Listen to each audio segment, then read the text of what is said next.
Hey guys, Clint here. How you doing today? That's great. Or this morning. How's everybody doing?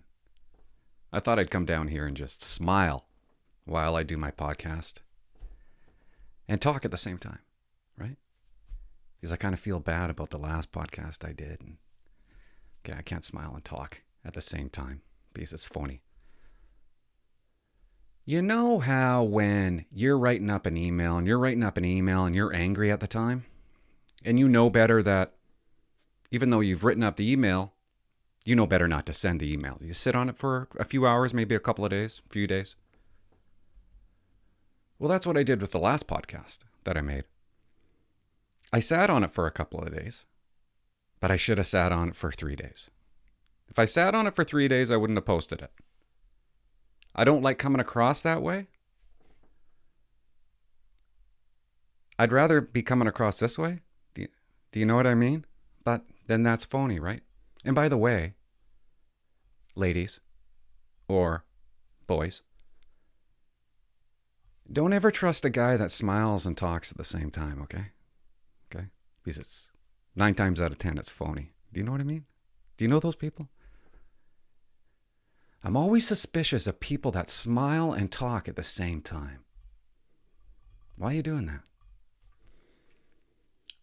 I don't know why I just said that. I just wanted to say I don't like the fact that I'm swearing too much.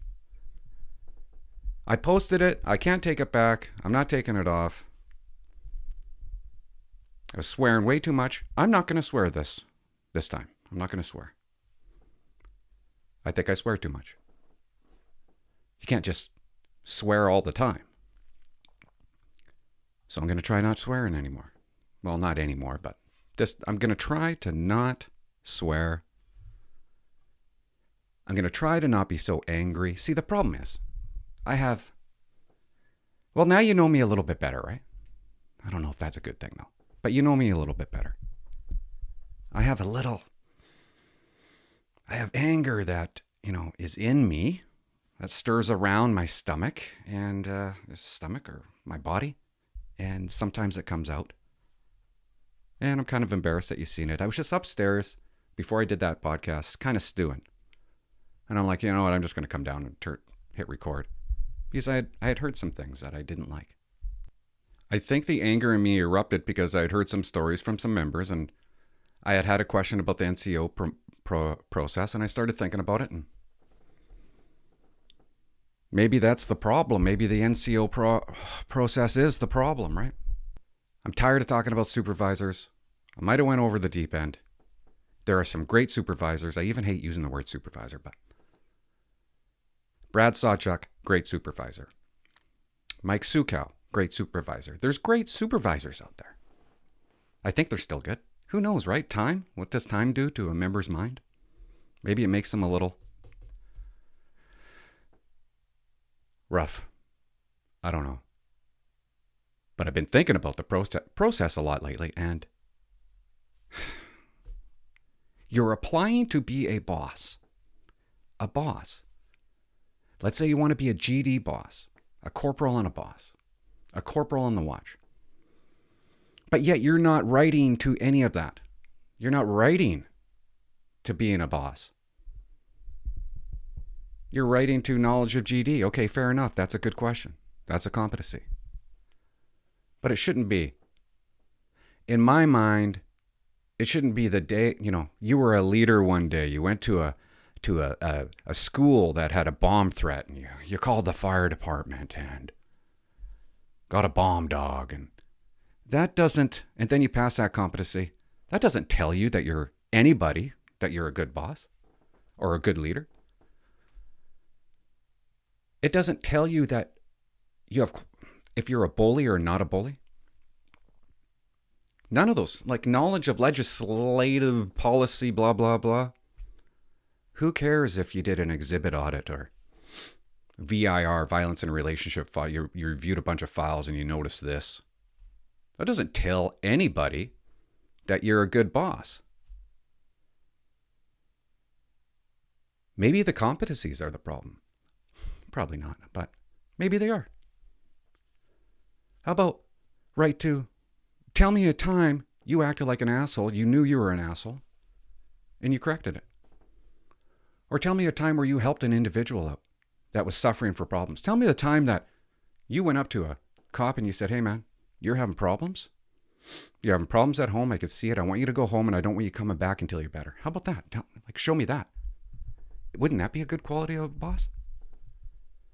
Or tell me a time you had somebody on your watch that came from another watch and they had 30 files and they were stressed out. And you sat with that member for 8 hours and you reduced their file count to 12. Tell me a time you helped a group of members. How about that? You know? And I remember, I'm not blowing my own horn here, but maybe I am.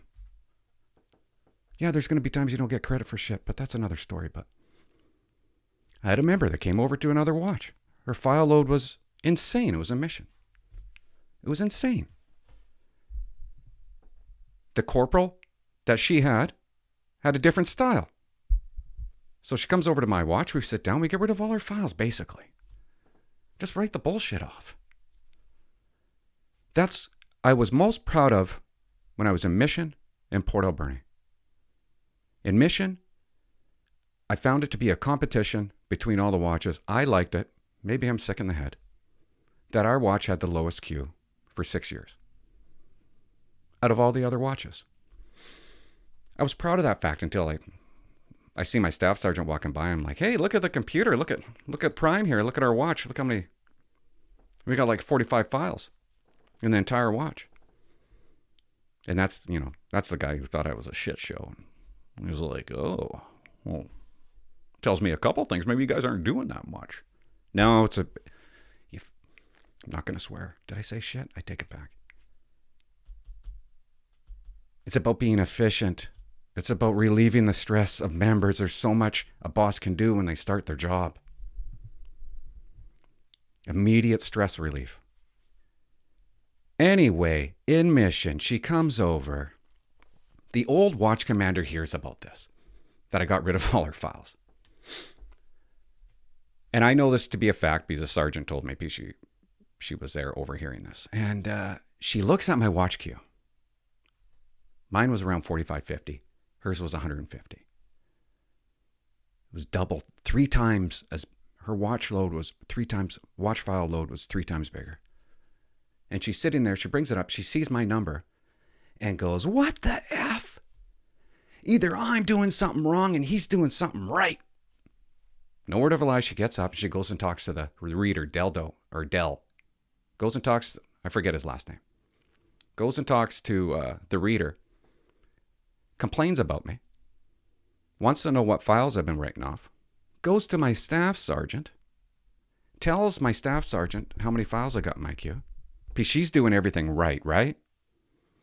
I come back the next day, have to go into his office, of course, and he reviewed every single one of my files and bounced a few back, which was a waste of time because we immediately did whatever he wanted to do, which was silly.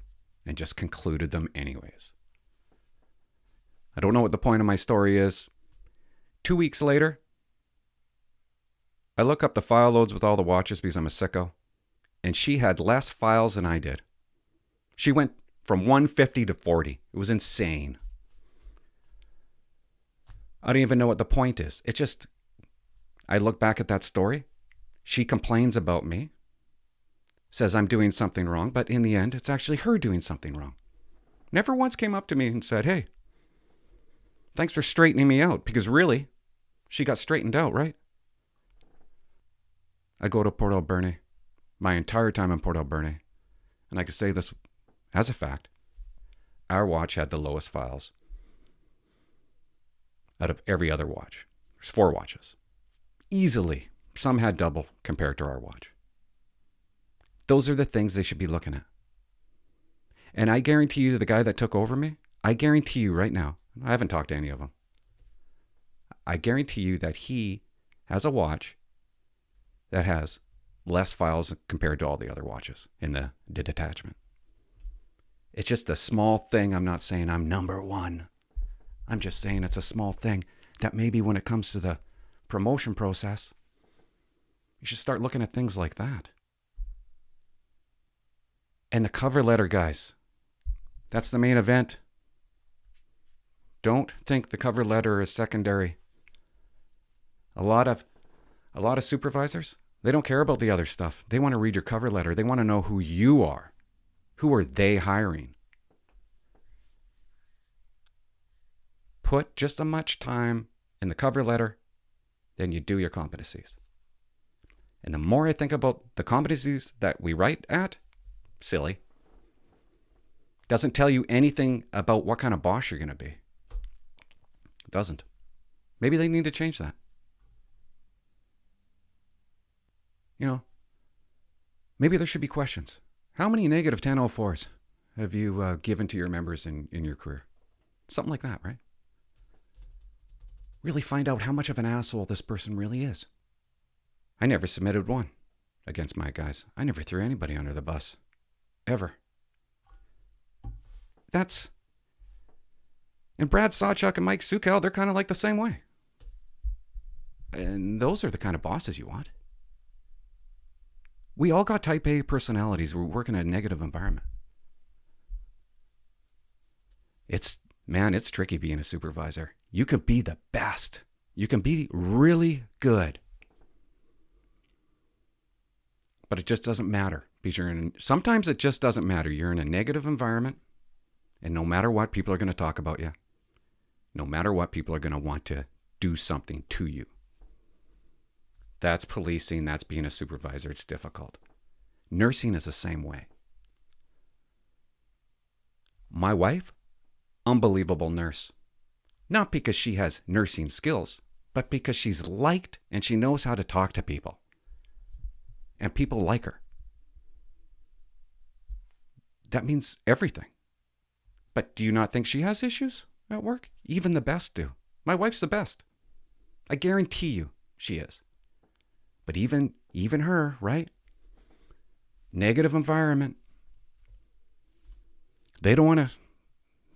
People want to destroy the best in some cases. And that's sad. My buddy just told me the other day he got promoted to watch commander where he's at. The guy's unbelievable. There's no better watch commander. I know that there is no other better watch commander than that guy. He's going to do an amazing job. But look out, it's scary. It's scary once you move up. Sometimes it just doesn't matter how good you are. People want to complain about good people doing a good job. No matter what, you're in that position. You're in a negative environment. And hopefully that doesn't change them. It changed me a bit. But I'm not going to get into that.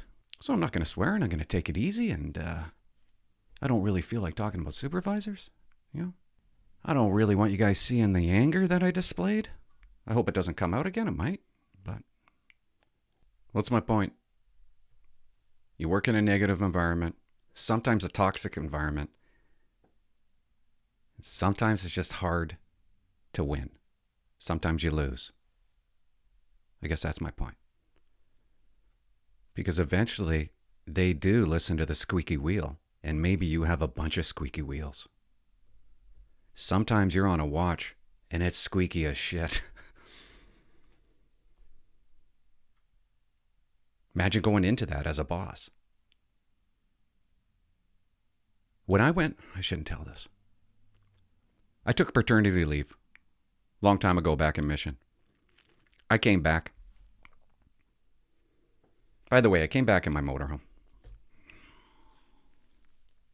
I pulled up beside the detachment after 9 months off. And I had a 40-foot motorhome. Because I had sold my house and I don't live there anymore. So I'm going to stay. 4 on, 4 off. And I put out my slide. Yeah, I did. Slide came out. Blocked a quarter of the road. But it was a wide road. And I put the jacks down. It's nighttime because I got to work in the morning. Leveled it off. Turned on the TV. Turned on the heater. And I get a knock at the door. It's a corporal. And he can't stop laughing. He's like, "What are you doing?" I said, "Hey, man, they won't transfer me. So this is what I'm doing." Anyways, that's another story. But he comes in. We sit on the couch. And he's telling me how terrible my watch has been since I've been gone. Like, it's the worst watch in the precinct. A member on my watch once texted me a month earlier and said, the inmates are running the asylum. You need to come back. You need to come back now. It didn't matter who walked in as their boss. You were already losing. Sometimes it just doesn't matter how good you are. Those were tough times, but I missed that place mission. I left it good. I left it well. I enjoyed it. I learned a lot. If I had to pick some things that were wrong with the RCMP, there are a lot of things that are great. But I just don't know how you promote people that they have to be able to prove somehow that they're an effective, reasonable boss. And if you don't do that right off the beginning, the hardest promotion is becoming the corporal. Once you become the corporal in the Lower Mainland, it is so simple to become the sergeant and a staff sergeant somewhere else. Especially if you become a corporal on a watch, and you're a watch commander. Every watch commander can easily become a sergeant and a staff sergeant. And now it's too late. Well, it seems like it's too late. The dickhead is now running a lot more than he ever was. And he hasn't learned a thing. No one's ever told him. He's always been praised. Let's take a call. Okay, let's take a call. I set it up. I like this part, listening to you guys. I won't play the message if you don't want me to, okay? The number is 604-330-2512. Will you call it? Will you call it? I'm tired of talking to myself. I need to be talking to people. I think that's part of the problem. Because you come down here all angry. You look like a psycho, like I did the other day. And it's just me in the room. Like, that's kind of crazy if you think about it. Anyways, I couldn't sleep last night because I was thinking about my behavior. And the swear words, you know? Let's take a call. Is it recording? Let's take a look. I think it is.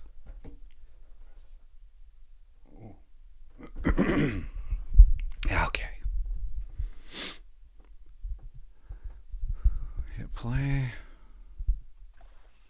Clinton Jaws. Love the podcast, brother. Thanks, bros. I appreciate that. Clinton Jaws. Oh, thank you. I love that you love it. Found you on YouTube. Used to work with you in Langley. Langley. He's a cop. Used to work. Langley. You know, I lived in Walnut Grove in Langley.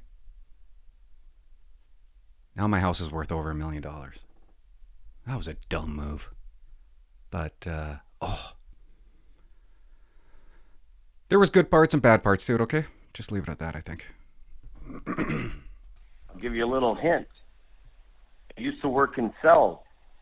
You know what? I'd love to hear some of your cell block stories. Let me know how fucked up it is. Did he have to swear? Did you have to? Was that needed? Was it needed? Well, that ruined it. Let's keep on going. Hope you're well. Take care, brother. Thank you, brother.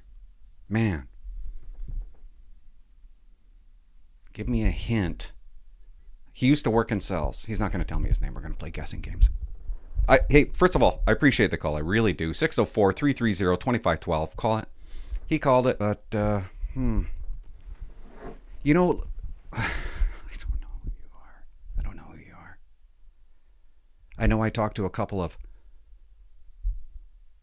cell guards down there, and one name was Izio. I can't even say that name right. He was a good guy. They were both really good. So maybe I do remember. But Something just hit me there. If this is the guy that I talked to about my car, he used to wear a black jacket. I think I remember. Didn't you do? I think you worked on my car. I'm just thinking about it now. You lived in Murrayville or up around that area. Yeah, I had a check engine light. I got it back and the light came back on, but I'm not mad at you over that one. You couldn't fix it. If this is the guy. It's funny. That just popped in my head. We never talked after you fixed my car. Well, tried to fix my car. I got promoted right after that. You know, I got to be honest with you. Langley is foggy for me. Being at that precinct, it was foggy for me. I remember very little about cells. Sorry. Maybe it's because, okay, Langley, I don't think I wasn't in cells too often. Wasn't in cells too often. Langley wasn't busy. It wasn't busy.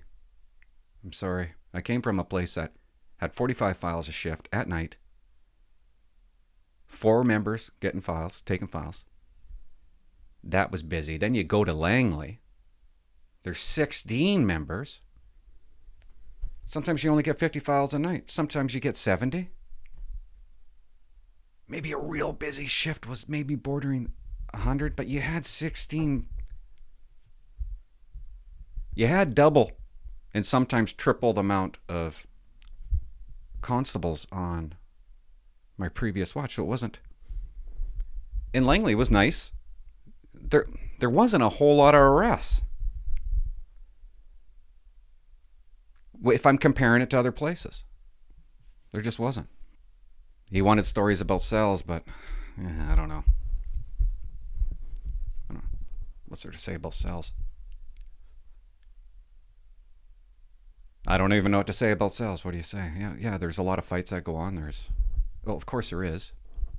It's funny, you know, you go out on the field, you arrest a guy. Sometimes it takes you everything you have to get that guy in the back of your car. Sometimes, and they don't go in nicely. And then another cop has to go around the other side and pull him in while you're pushing him in. They're freaking out. They're losing their minds. You finally get the handcuffs on them. Then you go back to the detachment. What's the first thing you got to do? Basically. Now you take him out of the car? It's kind of backwards, isn't it? Now you take his handcuffs off? And what do you have? You have a bad guy and you don't have control of him anymore. And a lot of them, what they want to do right away is fight. And then you get in trouble as a cop because you're now fighting them back. And it's getting videoed and people are critiquing and criticizing. Cells can be extremely dangerous. That's where a lot of bad things happen. You just throw the guy in. You don't search him properly because he's spitting on you. He's freaking out. He's losing his, and throw him in cells. And sometimes they pull out a knife. I had a woman pull out a knife from her bra because it was all guys and we didn't want to search her hoots and get in trouble. You know what I mean? But yeah, bad stuff goes down. The only reason I got a job where I'm was posted at right now was because the corporal. I'm not going to tell that story. Anyways, cells can be dangerous. You got video cameras. It's easy to pick apart. Next thing you know it, you're either fired or you're demoted. I used to like taking them right out of the car. Usually what you do is you take them out of the car, you place them down, you ask them their name, their date of birth, and their address. A lot of times, I didn't care what their name was. If they were causing a ruckus, you take them out of the car. With the handcuffs on, you put them in jail. Then you derobe them, search them, take off their handcuffs there. I'd say about 50 times in my career. I don't even know the number, but sometimes you had to put them in a chair, restraint chair. And the watch commander would have to watch that person all night until they calm down. You take them out of the chair. Their legs are strapped in. Their arms are strapped in. They can't move. Yeah, it's just it's a little backwards. You put the handcuffs on him. When you come back to the precinct, you got to take the handcuffs off. And that can be a show. That can be a show. I don't know if I answered your cell question, but no specific thing. Well, one thing does come in. No, I'm not going to tell that story. I'm not going to tell it. No, I'm not. Okay. I guess that's it. I enjoyed Langley. I hated Langley. Wanted to calm down. The Lower Mainland it scared me. I didn't expect. I feel weird saying that I was scared. But there were a couple times in my career where I was scared. One was after the marathon, and another one was going over to the Lower Mainland to police. I always dealt with the worst weapon that I ever dealt with on the island was knives, okay? Bad guys have knives. It didn't even dawn on me that bad guys had guns in the Lower Mainland. Of course they did. But it didn't even enter my head that I'd be going to a call that would, because the worst it's ever been is a knife.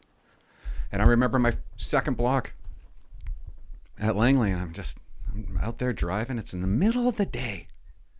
I was having a good day. And dispatcher comes over and says, robbery in progress. Well, I take it. Fort Langley? Am I saying that right? Fort Langley? That's where it was. It was a place there, okay? Robbery in progress. And just so you know, Constable Jaworski, the suspect pointed a handgun at the complainant. And I'm like, what? I just about my pants. Like, I was like, what? Are you kidding me? He's got a handgun? I'm going to a call and this guy has a gun? And I'd never experienced it in my head ever in my entire career. And then I was like, heart started beating. I'm like, oh my God, I might have to kill him. I might have to kill this guy. I've never been in that position. I've never had a call involving a firearm. And I never freaked out. I didn't freak out, but I never got overly excited. It happened all the time, by the way, but I remember thinking, oh, I'm going to this call. So I show up and he's not there. I didn't find him. Thank God he had a gun. And why'd I tell that story? I don't know. I guess there's a lot of firearms in the Lower Mainland. And I was surprised. I was surprised that I was even surprised. Of course I was going to. Of course there's guns over there. There just wasn't any on the island. Ever. I'm not saying people don't, police don't come across people who have guns on the island. When I was working there, it was very rare. I didn't even see it. I didn't have any involvement in it, I don't think. But how about we just end this now? Yeah. Thanks for the call. 604-302-2512. Thanks for watching, guys. I'm a little calmer now.